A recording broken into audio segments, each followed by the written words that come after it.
I got a little list here. I just want to say some thanks to some people. Thanks to the team that are all running around. Eric in London in the back, and Kian in the red shirt, and our illustrious bartender that we took out of retirement, Flynn, one of our head guides, used to be a serious bartender, world fame. So yeah, she made the tasty drinks. Thanks for doing that, Flynn. What is it? It's a old fashioned? Maple syrup old fashioned? Old fashioned. Yeah. Maybe Canadian old fashioned. Hey? If you're into it. Yeah. Yeah, it's little whiskey bitters and maple. Cool. Wow, all right. Model Zero Modelo is our official beer of summertime coming up fairly soon. It's good for the river. We've never had any of those on my boat. Never had. It's his first one. He seems to like it. We do have some events coming up, kind of from the distance, working back. Food and Wine Weekend, June 18th, the Sunday. We're gonna do a kind of locals party here. So like we're calling it Food and Wine Closing. We did it last year. Has some local musicians, and it's kind of fun because some of the food and beverage vendors are still kicking around, and this is a good venue for a party outside. It's kind of a fun way to kick off the summer. So keep an eye out for that. If you guys aren't following us on social media, follow, because all of this stuff will remind you about it. Hopefully not too much, but just the right amount. And then the next step back in time, the kind of towards the end of May 20th, we're doing a gear swap, which we're really excited about. You guys have probably heard about that a little bit. If you haven't, bring your old gear. We will sell it, and there will be a bunch of cool old gear here for you to buy as well. We're going to do some giveaways there. We've got an awesome raffle, which I'll talk about here eventually. But that's going to be a fun event. The idea behind that is that, fly fishing is a community. There are people trying to get into it, and we want to lower those barriers. So, if you're interested in buying some waders, these gals are just getting into fishing, I think. Waders, boots, that kind of thing. It doesn't have to be $900 brand new waders, right? Like they exist, but you don't have to do that to start. So yeah, that's kind of the idea behind it. And first year, it'll be our first annual, but we're going to do it for 40 years in the future, I'm sure. So if you have any questions about that, holler at us, let us know. We definitely want as much participation in that as possible. And then one step back, we are doing a series. This is the first of the series for speakers. The idea behind this, guys, again, was from the community perspective. We're really lucky with Aspen Outfitting Company, founded by my dad in 1969, to have all this history. And all these people that have worked for us and that we've become friends with, and the industry is a very inclusive industry. So we wanted to leverage that to share with you all. And this is the first go. We'll see. But starting at the bottom of the scale, very low, very low. No, but this is going to be awesome. It was really fun that this worked out with Siess as the first one. I think it's like perfect, frankly. And yeah, the idea, generally is to share our passion and to kind of, create community. We love this little building that we have, and we've been here. This is going to be our 8th summer here, I think, or 7th or 8th. Anyways, been here for a while, done some ladies fly fishing and that kind of stuff, doing some new stuff. That's it for now. I think, quick intro, Chris Siess worked for us. We couldn't figure it out. We thought it was maybe 2009 or 2010. Something we didn't like get that. the tax forms out, but it's been a while ago. Was a great part of the team, decided he wanted to go back east, and he fell in love with saltwater fly fishing. So for us, we thought, what a fun way to talk about saltwater fly fishing, and get this man a chair in the back. And redfish, we were joking, we were talking the other day about this, redfish is like the gateway drug to saltwater fly fishing. And that's why we wanted to share it all with you, because it's accessible. You don't have to be amazing, throwing big, long bomb casts that are perfect. They are a lot of different places. They're pretty gregarious fish, and this guy is an expert about it. So without further ado, I know I'm burning up time. Kian just keeps shaking his head at me. You shouldn't let me talk, man. I love to talk. You think he likes to talk. So yeah, kick it off, buddy. Thank you. Yeah. Thanks for getting my guiding career started 12 years ago. Thanks for coming out. I really appreciate it. I like to talk a lot. I love talking about redfish. They're my favorite. I'm obsessed with them. I would move back here, but you don't have them here. It's kind of a problem. It's too bad. So yeah, we'll get into it. Right on. Down here somewhere. What's that? Oh, beer? cocktail? Yeah, a little- Yeah. do you want okay. to cheers to Sure, start? absolutely. Let's do that. Cheers. We'll probably need more soon. Jarrod and I have never had any drinks on my boat, or in Key West or anywhere else. Nope. So I'll just dive right in here. If you guys have any questions or anything about it, you are welcome to ask questions. I think we're going to do a big question thing later. Yeah, we're towards going to the do end. presentation, take a break to get another drink. You'll need it. And then Siess at that time is going to set up his vise and start, kind of getting some things ready. Yeah, He's I'll going to tie tie some- some flies. Yeah, I'm gonna tie some flies. And then we're going to if anybody's into chit-chat fly and tell some tying and stories. whatever, and Yeah. all that stuff. And if you have any other questions about other saltwater fishing as well, I do it all. Feel free to fire away. So here we go. There's a picture of me last summer with a redfish. Just a couple things I'll go over here: where to catch them, accessibility, what to do, when, where, why.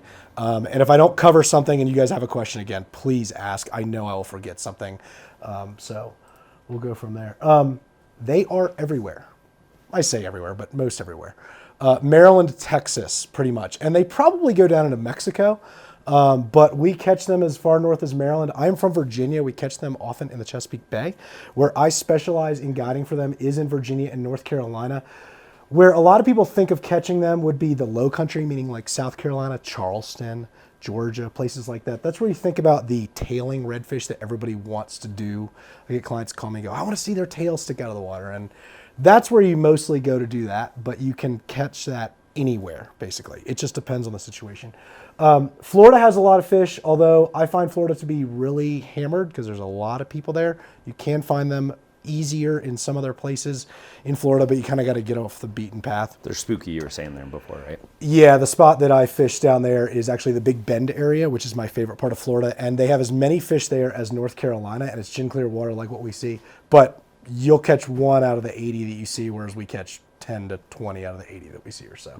Yeah. The Gulf Coast, Louisiana, I was talking to these guys earlier. That is like the mecca of redfish fishing. They have the most of them. They have an incredible biodiversity down there along with other species of fish. So that is the place if you really want to see a bunch of them, but the water is a little dirtier than what we have in North Carolina, which is why I'm drawn there so much. Redfish, that's what they're called to most people, but they also are called a multitude of different things in different areas. So in North Carolina, if you talk to the old guys around there, they call them drum. They make this drumming, croaking noise. You and I heard it a couple different times when I caught the redfish. Yep. We'll get into that. Thanks. Showed him how it was Nicely done. done. Nicely done. Yeah. In South Carolina, they're called spot tails. You guys probably all know redfish. This is not the best photo, but I'll get into that. You get the spot on their tail. If you say you're going for a drum in Louisiana, they think you're going for a black drum, Right. Which is kind of weird. We ran into that a couple of Yeah, times. we did, exactly. Say, oh, drum. And I have this problem being from Virginia where I call them redfish, and then I talk to this old timer in North Carolina. They're like, what? It's drum. I'm like, oh, hold on, let me switch my accent. Right. All the stuff. The different sizes of them also come with different nicknames. So fish that are small, usually under 12 inches, we call rats, rat reds, which is kind of a not great name, but whatever, it's okay. And then we have puppy drum up to about 25 inches or so. Yeah. And then you have bull drum 30 inches and over. In North Carolina, this is just called an old drum. That is a 40-pound fish, guys. And you can catch them in North Carolina. The largest world record was caught off Hatteras. It was 64 pounds sometime long ago.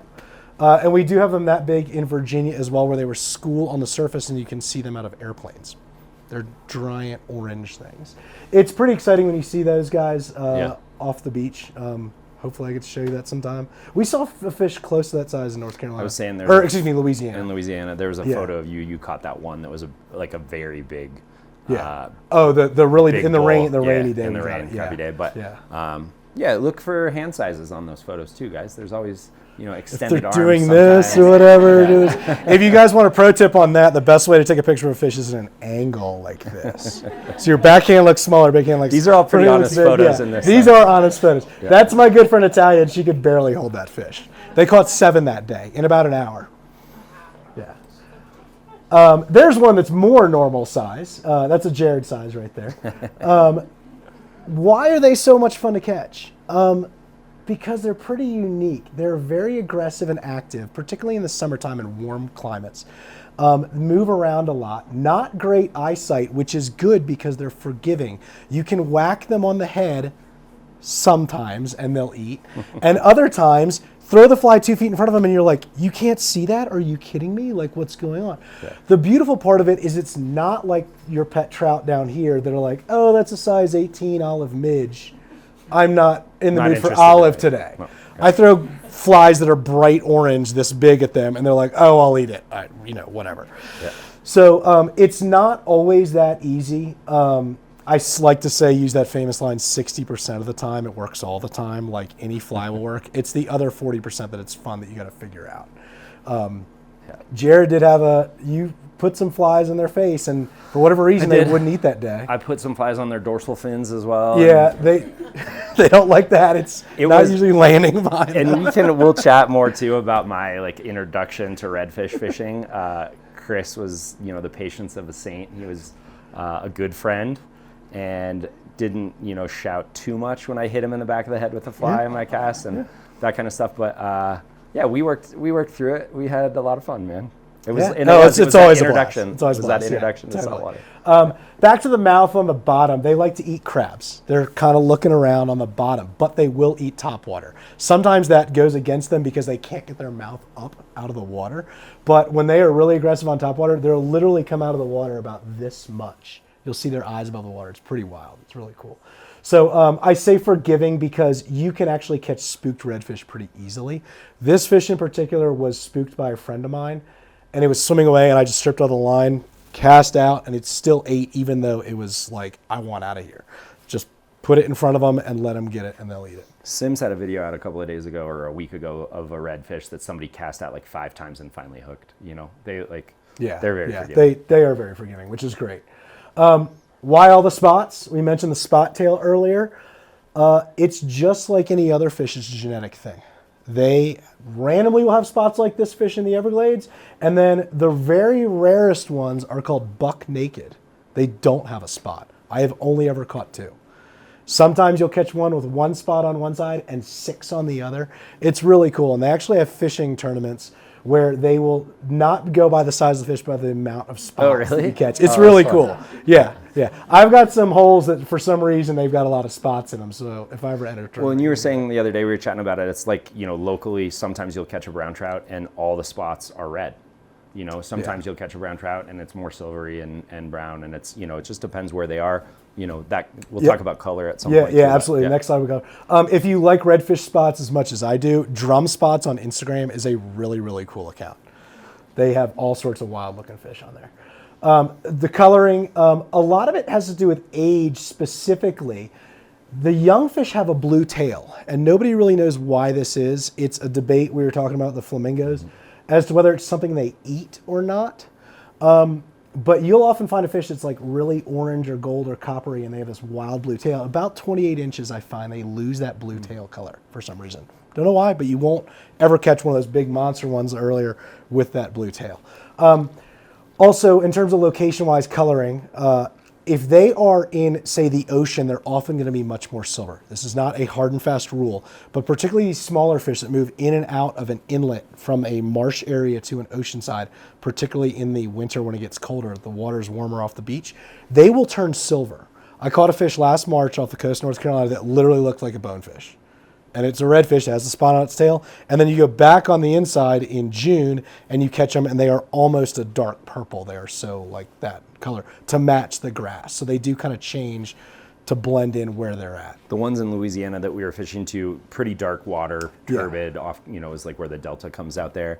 And they were like pumpkins. They were like bright orange. It was crazy. You could see them basketball so far orange, away. Which is really easy. It's like, oh, how am I going to miss that? Okay, well,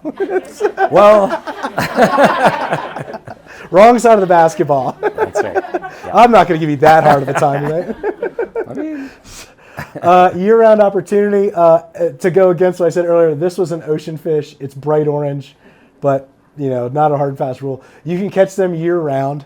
in any of these places that I mentioned, all the way from Virginia or Maryland all the way down to Texas. It just depends on what they're doing.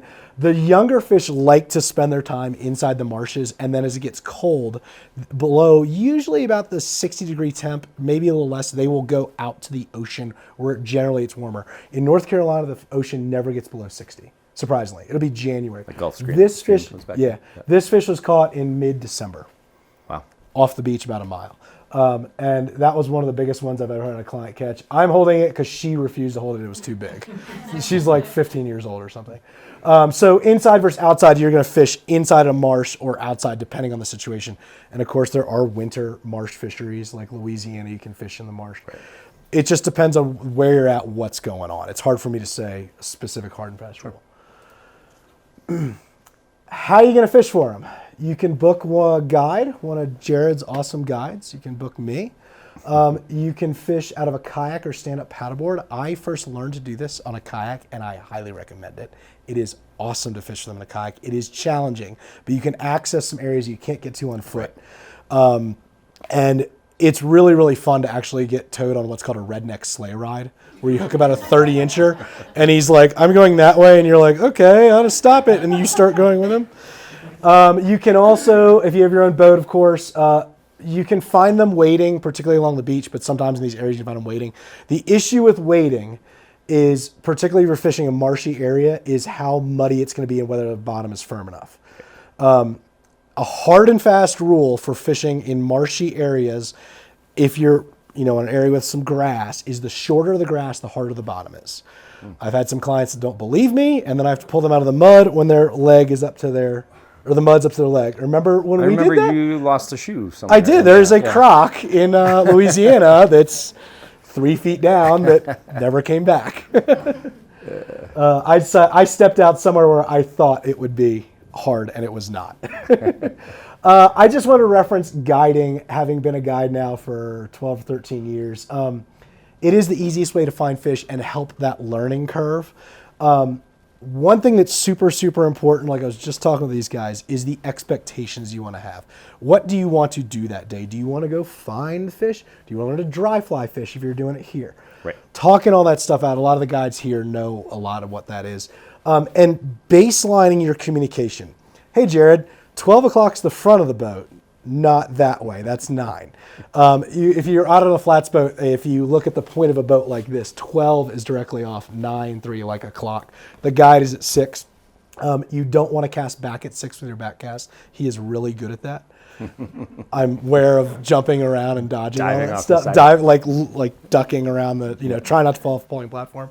But the communication is really, really important. I'll reference some specific terms that I use with my clients. But when they get on the boat, I say, okay, guys, I take 5 minutes. We're going to go over this. This is what this means. This is what this means. This is what this means. And we were talking earlier about the whole strip setting thing. And I was like, you've got to do this. And here's why. Otherwise, you're going to bring your trout setting out there and lose fish, as we talked about. Well, and we've talked about the first time I did really any saltwater fishing off a skiff, certainly was with Siess. And, the same with our guides in the river here locally. They always start with a little introduction and give you a rundown. They do manage expectations and say, hey, this is kind of, weather, et cetera. This is what we're looking at today. And coaching you and giving you, these parameters and an understanding of the vocabulary. For me, that was hugely helpful. And, hey, find a seat, John. But yeah, I think that's something we were talking kind of pre-presentation about this, making sure you will get a guide that doesn't do that. And you want to make sure that you take the reins on that and make sure that you are not, confused about what's going on, any terms. And then, when they're coaching you on how fast to strip, for me, that's great because I don't know what I'm doing. But if you're, established and you know what you're doing and you fished a lot, that kind of, loud encouragement from the back of the boat can be a little rattling too, So it's knowing what you want and kind of taking the advice. You are paying somebody to teach you. Tell them what you want. I have my clients, they'll tell me, and I'll ask them, but not every guide is as forward. I still book a lot of guides and get on the boat and they just start driving and I'm like, well, hey, how do you want to do this or how do you want me to do this or whatever? And every guide has their own way of doing it. You can offer your advice. I can say, hey, I like you're not here. I like whatever it might be. Let's go with this, though. And most of us are willing to work with them. These are probably the most important things about finding reds, particularly in where I'm at with the light, with wanting to sight cast them, look in the water. You want the light and you want it at your back. You can certainly catch them in any situation, dark gray, whatever, but you're not going to see them. It's a whole lot harder to see them. We referenced that today. It was cloudy. I said, I like it sunny. And you said, well, they like it better when it's not sunny. Yeah, the fish are more comfortable. I like to see them like, anything else would. And particularly in a situation like this. You also want the wind at your back if possible. It is a whole lot easier to cast from here to that door with the wind at your back than it blowing 25 in your face. It's not always the case, but if you go and you can time it and figure that out, it is a big, important deal. Tides. As a rule of thumb, they want it moving. Dead low, dead high, they generally don't eat. Generally, I say. Pretty much every rule is broken. But they want it either incoming or outgoing. And a certain situation, certain place, it might be they like it almost low, or the fish is there that one day for whatever reason. And the other ones, they want it high. My best flat in North Carolina, I will take you there, I promise. You have to get blindfolded, though. Yeah. There's a section of it that's almost like a hump. It high with that incoming high, it's awesome. You can't fish it at low. You're clamming. They can't, there's not enough water there. And then of course it drops off. And so at low tide, I will go fish that hole and all those fish have moved into it. It's really, really important. And again, that's just a location specific, but I was referencing these guys. Tides vary different places. Right. It moves 1.5 feet in the Chesapeake Bay. It moves 3 feet in coastal North Carolina. It moves 7 feet in South Carolina. And a tide will do 2 times a day in Virginia and North Carolina, and only once in the Gulf. In the Gulf, yeah. Because there's so much on. So it's all location specific. What you got to do is a little research. I'll give you a reference point, guys, here at the end that's really, really good for tides. Questions on that? Okay. This is what everybody thinks of with the tailing fish. I love chasing tailors. There's nothing more that will make your knees shake to get the buck fever. They'll be in grass like this. The reason they're going in grass like that is they're trying to find fiddler crabs, which you will see crawling on the grass. I remember that, yeah. And they are in the mud, and then as the tide comes in, on what we usually call a high or a king tide in particular, which is a really high tide, those fiddlers are crawling up, and those fish are trying to crawl up into the grass and eat them. And like it's wild. Bumping the stalks to knock them off and stuff. They will bump the stalks. It's Yeah. weird. You'll see completely non-moving grass, and stalks will start moving, and you won't see the fish. And that's perfect for a cloudy day, because you're going, oh, he's swimming towards me. He's literally moving the grass. It's really cool. You'll see him knock it off. And it's really fun to see the fiddler crabs like trying to survive holding onto this grass. I feel kind of bad for them sometimes. Yeah. That is usually most accessible via kayak or skiff. Again, I reference the low country. That's where you see it the most. However, we do have some awesome king tides in North Carolina. And you'll see them tailing randomly in other places. Again, the grass height. Short grass you can walk on. Long grass you cannot. This grass I can obviously walk on. It's a little spongy in here, but not too bad. It's not that bad.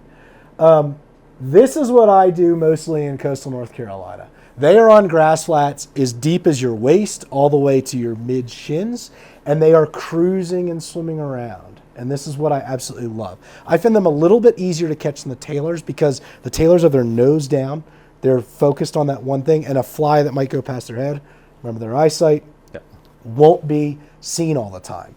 These guys, you have a much better chance of hunting. They're out hunting, they're moving. You've got a chance to cast in front of them, particularly with clear water, line it up, maybe say, okay, that fish is right over there. I'm going to cast at the door, and he will see it and intercept him based on where he's swimming.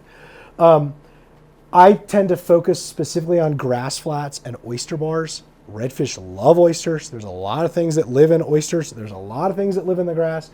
You can also find edges. So you might find a grass flat with an edge. Yeah. Saying when we fished that one really good bank way 30 miles out, and there was like that edge of that drop off of those big fish cruising, that's a prime example of it.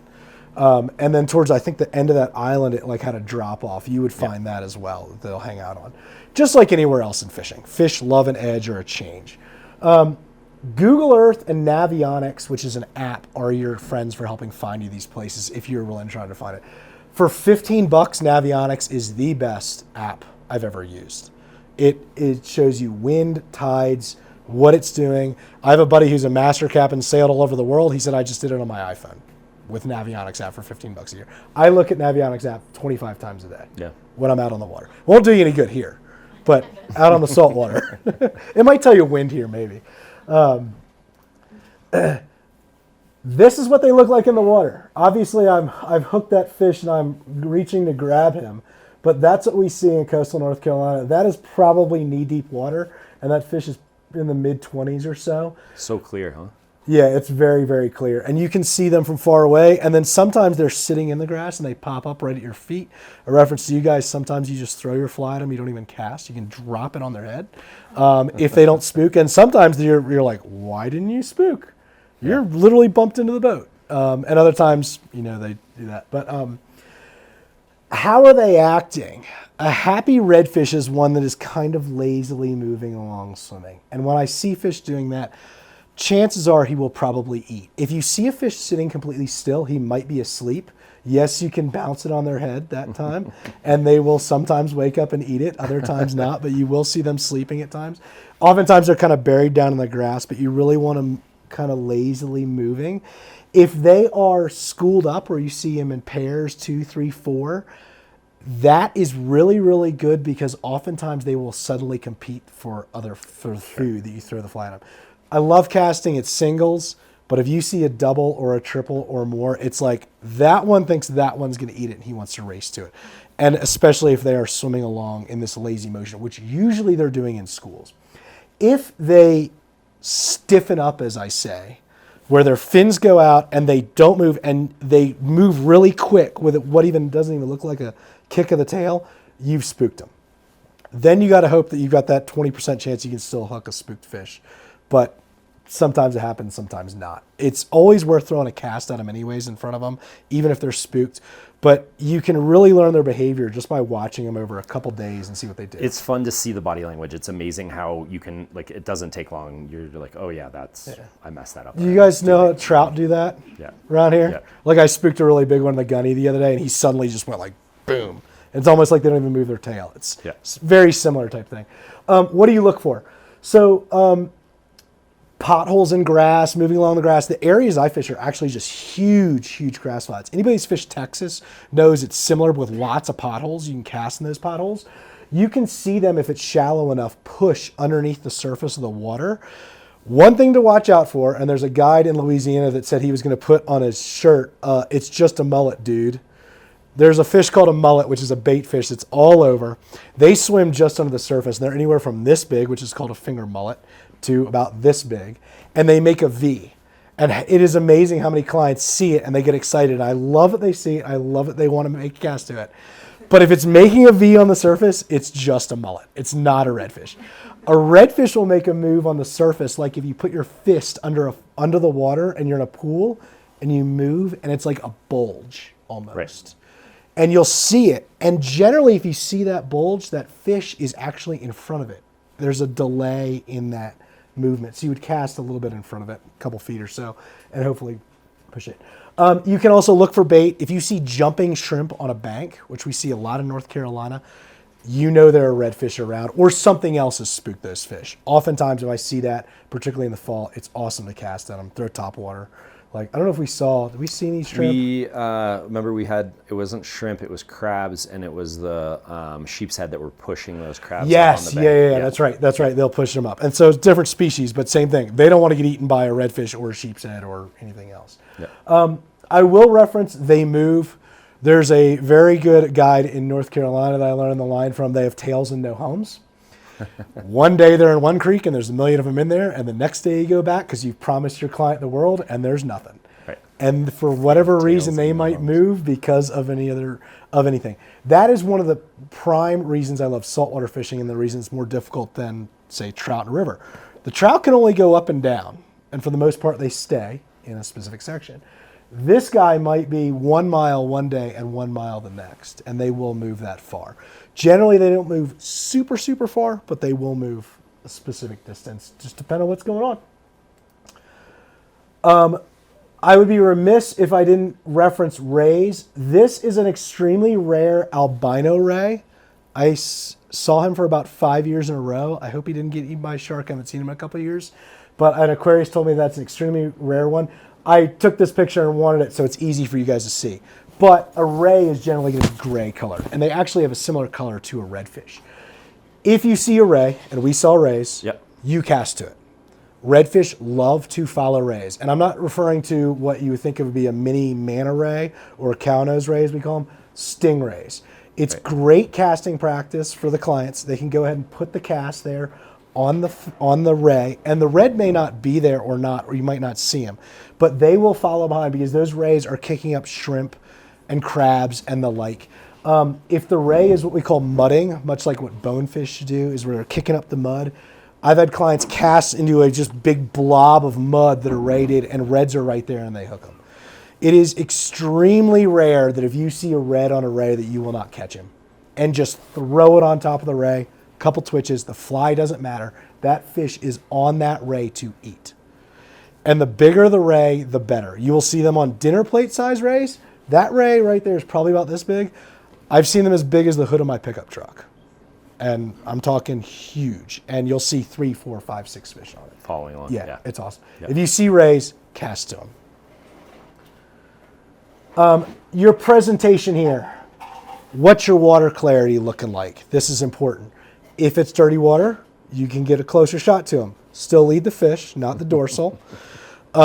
We have more room in North Carolina with the clear water. Generally, I like to say 3 feet or so in front of them, maybe a little bit past them, kind of lead depending on where they're going. It obviously depends on the angle that you're working with, but let's say that fish is going this way.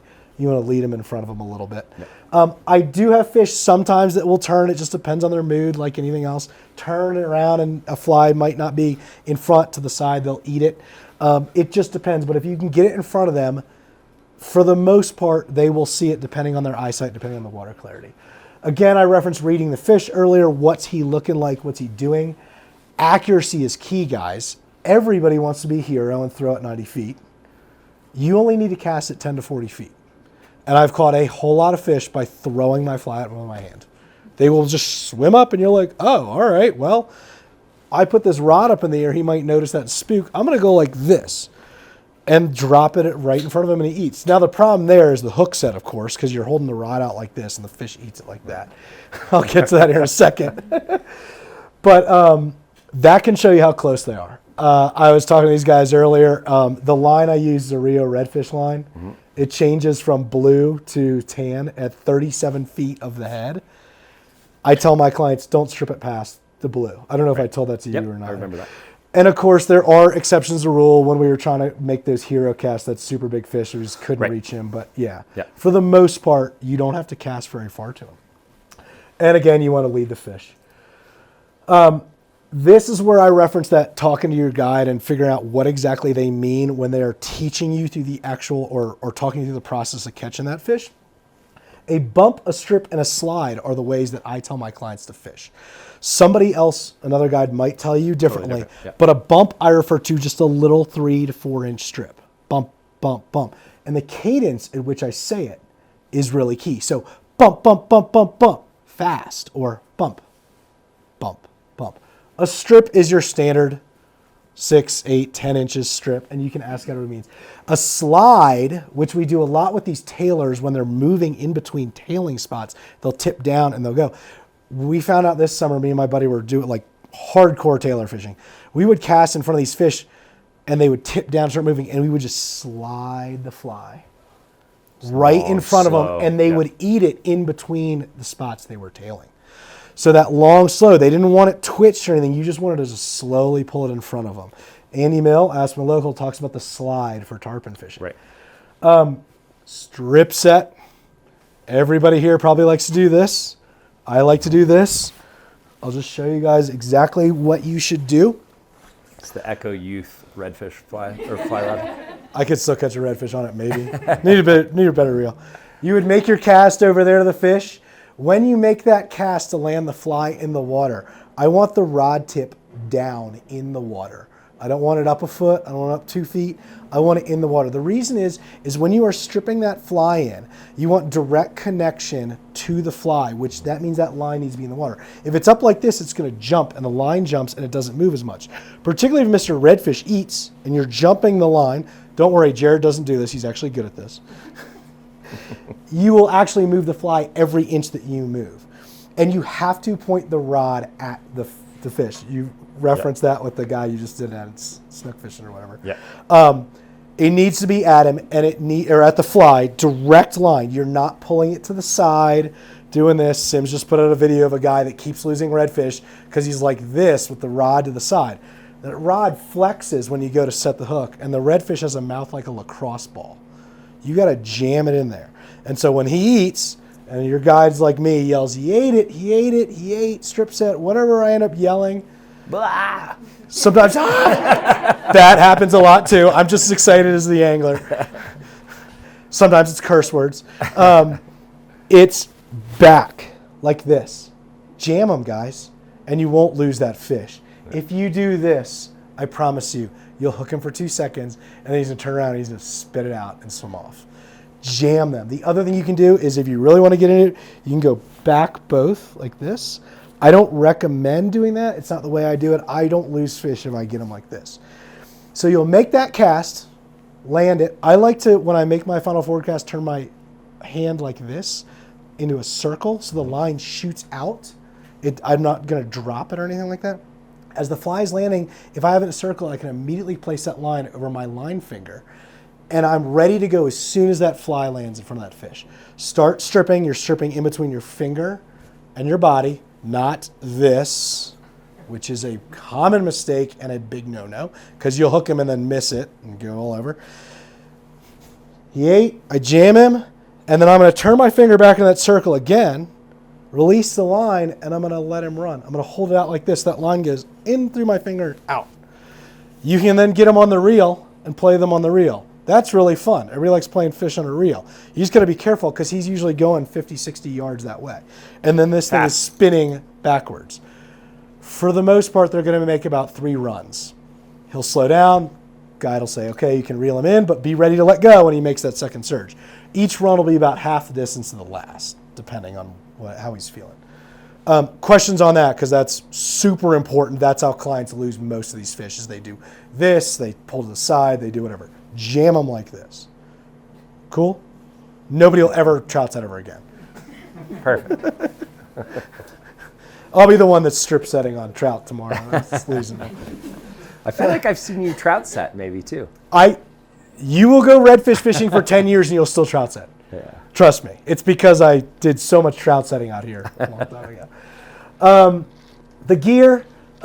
Hey, Sandy, if you're watching, he said he was going to watch. There you are.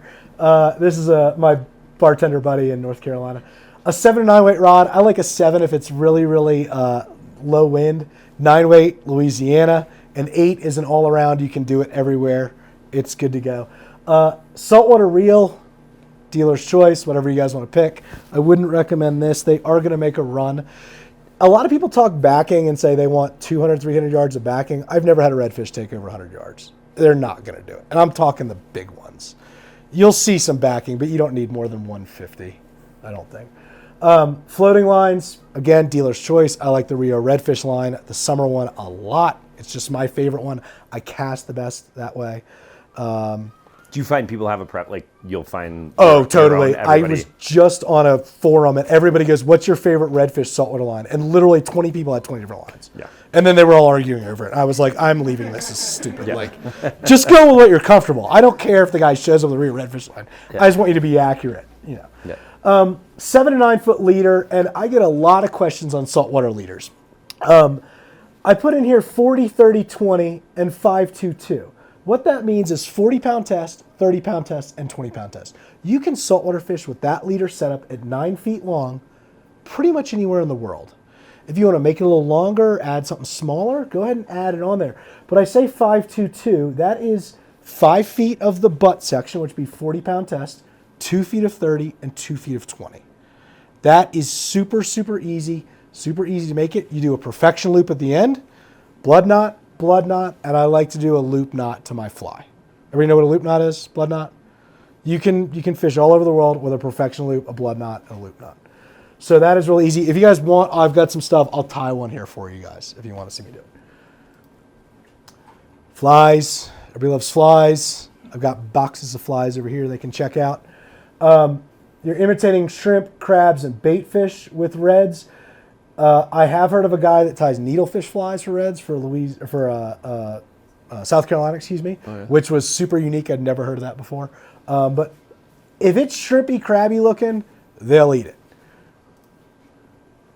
There's a variety of them, of types of redfish flies, from sliders to spoons. Yes, we fish a spoon fly, which is kind of my like ace up my sleeve. If they don't eat a spoon fly, go home and drink beer. They're not eating anything that day. That's the last one in the box I pull out, but it's the one that they will go to. Yeah. I don't know if I put on a spoon fly for you or not.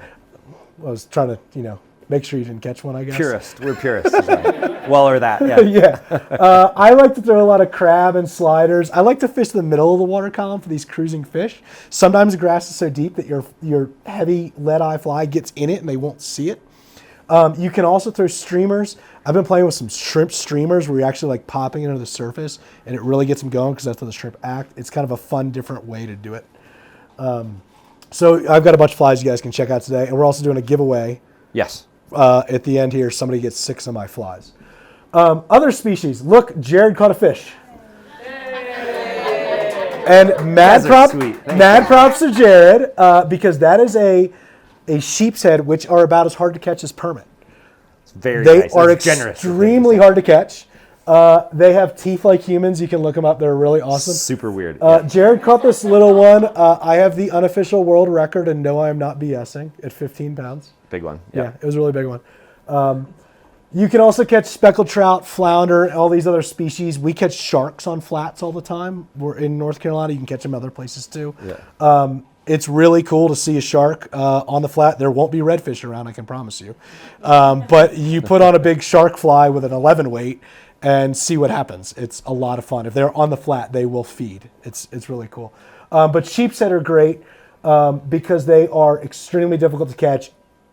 You can hone your skills on redfish with sheep's head, and if you catch sheep's head, you can definitely catch a redfish. That fish was fun too because that was like, we'd been fishing for a bunch of days. I was we were past time that we were supposed to leave so I could go back to the airport and fly home. Yeah, we were still in the water. And 2 hours from the airport. Way far from the dock. I was like, man, we're not going to. And it was super windy. It was like 30 miles an hour wind. Yeah. But we saw crabs like far away trying to get out of the water. And Siess was like, I was like, this guy's a magician. Like, what is he talking about? But he's like, oh, there will be fish there. Let's go. And he pulled up.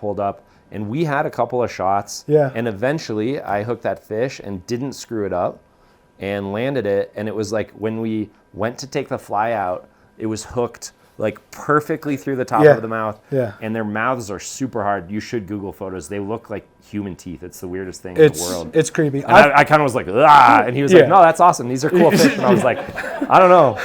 It's weird looking. I've caught them on little bonefish flies or extremely hard to catch. They will actually crush the hook. And I caught one in Louisiana years ago, and the point of the hook, it broke off, was stuck in between his teeth. And I was like trying to get it out, and he flips it on my hands like, wow, that guy's got a little hardware. Jewelry, literally like in there. Yeah. So they're super cool, and that was an awesome fish. That was a lot of fun. That was really cool. Must-haves, your standard flies, leader, pliers are really helpful. I highly recommend wearing neutral colors.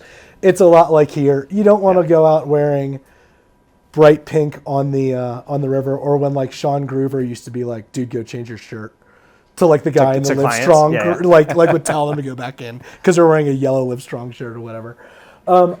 I highly recommend out here. Yeah, he was like, no, seriously, go change your shirt. And the guy came back in red, and he looks at me and goes, you're taking him. A towel or a stripping basket or a bucket is super helpful. You want that line to be controlled. That fly line gets caught on everything on the boat, from your toe to the trolling motor that's on the front of my boat to whatever. It always does. I reference a towel because I put down a towel on my kayak when I'm doing that. So I've got my feet, I've got all the little controls on it. So you put down a towel and you strip on the towel. It's super helpful. Oh, and it won't hook on anything. Yeah, it won't do that. I often take a Walmart $7 like clothing hamper that's rubber and put that on the front of the boat. And if it's windy, you put a 5-gallon bucket and set it in it. It's amazing. It is the greatest thing ever. You don't need to buy the $100 Sims one with a Sims logo on it that doesn't like fold up like the Walmart one does. You won't catch them without polarized shades. You gotta have the polarized shades. It is so helpful. People show up and I'm like, guys, please. I carry a spare, but it is so helpful. They're not gonna see them, particularly if it's just a funky glare day or whatever. I really like them in copper or amber, and I do wear a pair of yellow if it's off color or super low light. Gray day. Gray day, it will help. Resources. Google Earth for looking up flats. Also Navionics. Highly recommend it for every piece of information. I reference the tides for where you're going, saltwatertides.com.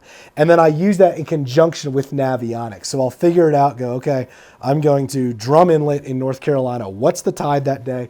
What does Navionics say versus what saltwater tides say? They're all going to have varying information, but you can kind of game plan it. Super helpful.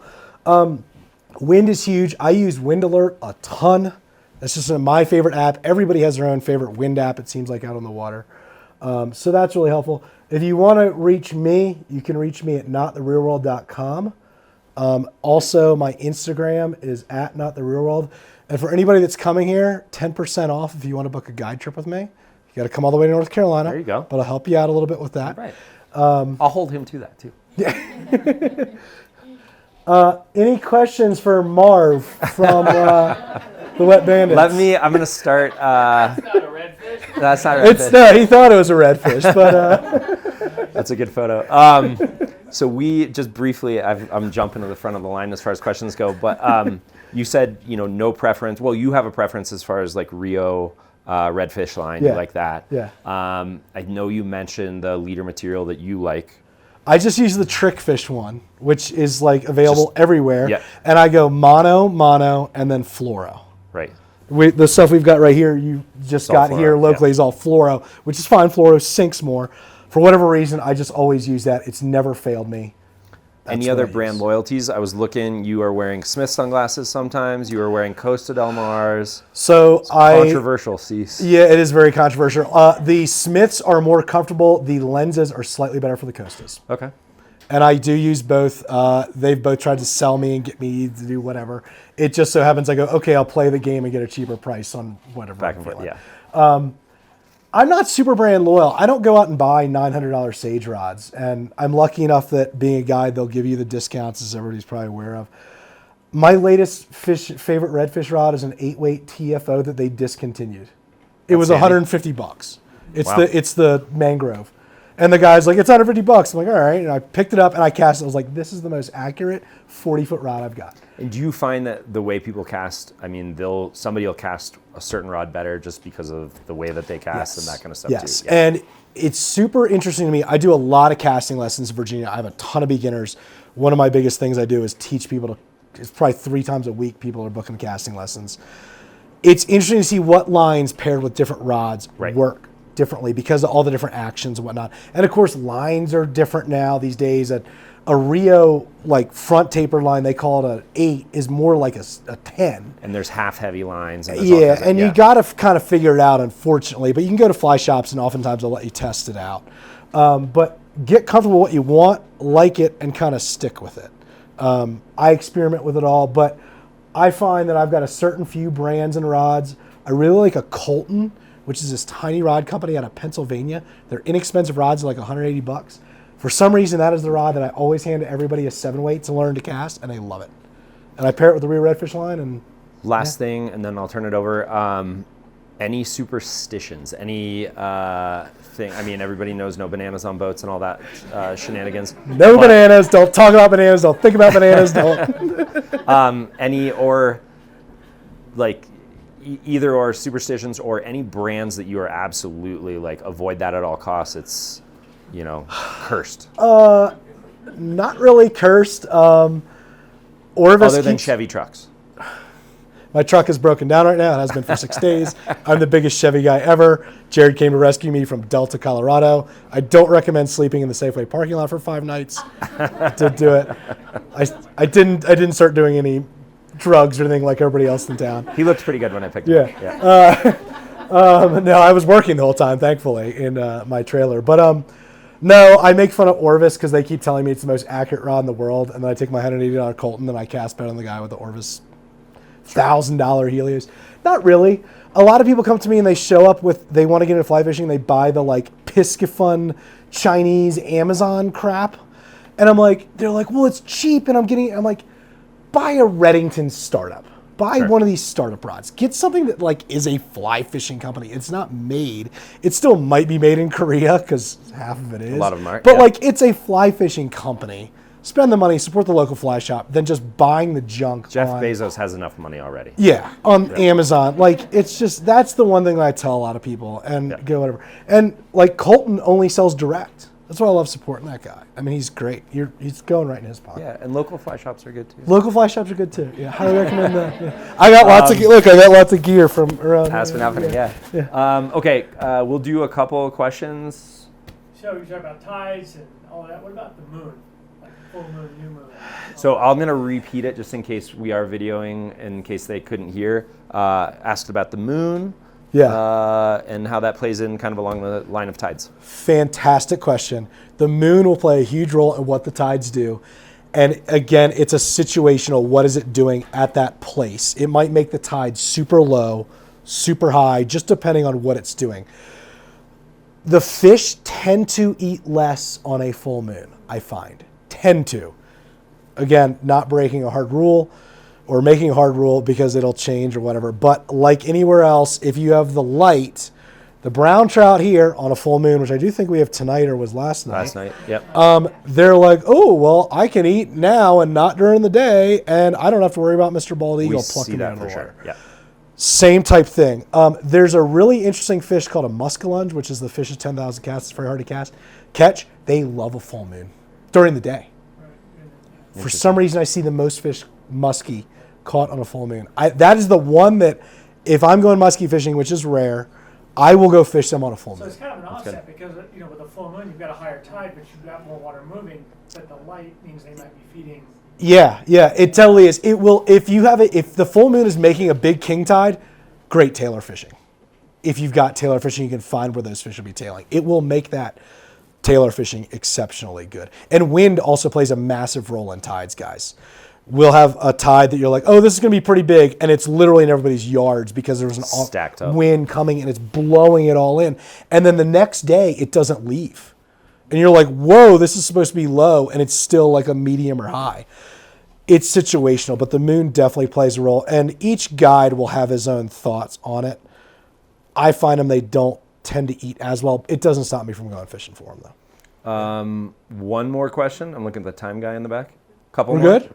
Anybody else? Yeah, and I'm sorry. We'll chit chat later, but DIY, yeah. you said use Google Earth or Google Maps. Yeah. What are you looking for? So if I'm looking for like flats or something like that, where I'm at in North Carolina, I'm looking for either really dark areas, which are going to be mud or oysters. So I know that in the winter, the fish are going to be around those because they're looking for warmer water. The sun will warm up an oyster bar and the fish will hang around it. Oh, interesting. That's the inside versus outside thing for winter fishing versus summer fishing. Oyster bars are going to hold fish in the summer too, though. But I'm looking for like a big patch of dark green, basically. If you're fishing in an area like Louisiana, it is tougher because the water might be dirty. Excuse me. And who knows when the satellite flew over and took that picture, if it was a clear day or not. Luckily, if we're fishing North Carolina, it's like that. But edges, drop-offs, you can often see like, okay, I think I showed you yesterday, or somebody around here, sorry, I was showing like, I said, oh, there's a sandbar right there, and they swim on that edge. And you could see this bright tan looking snaking part, and it's a spot I fish, so I know it, but that's how I found it. It's like, oh, well, that sandbar is weird. There's a hole right there. So I know that at low tide, that sandbar is probably really, really shallow, and they might dump them into that hole. And it's all exploratory. And you got to fish those same spots over and over and over to get a pattern it out. One thing, guys, is if write down head guide Carl, or old head guide Carl. Remember, he showed me his book of writing down everything he went fishing. Oh, yeah. All the conditions. Notes. Yeah. super important for saltwater. You'll learn it so much quicker if you go and write it all down and write it all down and write it all down. Another reference I didn't put on there that I should say is... this photo's still up, huh? Sweet. Chico Fernandez's book on redfish goes down to the minute detail of everything. I highly recommend that book. I love it. I read through it. I know 90% of the stuff in there, but it's really, really good. Chico Fernandez is one of the founders of modern saltwater I love fishing. that. Love it. He also has a bonefish book. I haven't dove into it yet, but I want to. But I highly recommend that. Cool. One more. Anybody else? When do you choose what fly? Like what conditions dictate great question. what type of pattern? So water clarity a lot. If fishing Louisiana, I told you gentlemen earlier, bigger, colorful flies. I mean, literally look like Mardi Gras. It's purple and yellow with as much flash as possible. Keep the top on the fly. You don't need to take it off for the beads. You throw it in there, they want it big and colorful. In North Carolina, you can go ahead and fish. I'm finding that I'm fishing more muted colors, but often they will eat something bright and colorful. I have a lot of gold in that box over here. We're going to pass around the boxes. You guys can look as much as you want and ask me questions about them. They'll eat bright gold seemingly more in the early part of the season. There's a lure called a Johnson Silver Minnow that comes into a couple different colors, but most of it's gold, which is a cast and retrieve lure. By the end of the fall, they've seen a ton of them. They're throwing more tan and brown because sometimes they see that gold and they're like, I already been caught on 2 of those earlier this year. So it kind of just goes to what I'm looking for. If it's tailing fish, I want the fly that go down because they're looking down. If they're acting and they're popping shrimp, I can throw topwater. But I just kind of have a selection of 4 or 5 flies that go through the water column. I go, well, today I'm going to fish this fly. I've been experimenting with it. And white, pink, gold, copper, purple, chartreuse. You can never really go wrong with anything in black, but are they going to see it? I fish black in the winter because it's clear, so they can more likely see a black fly.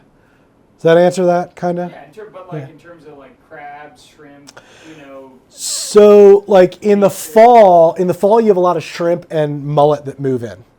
You'll know when the mullet run is because all the mullet are leaving. We start throwing streamers. In late August, you'll start seeing the shrimp pop a lot. So I'll start going with more of a shrimpy style fly. Earlier in the year, you can throw a crab and you'll see a bunch of crabs around. But so seasonal. It can be seasonal, yes. A redfish that's eating a shrimp, not necessarily going to refuse a crab, though. He's like, I like those too.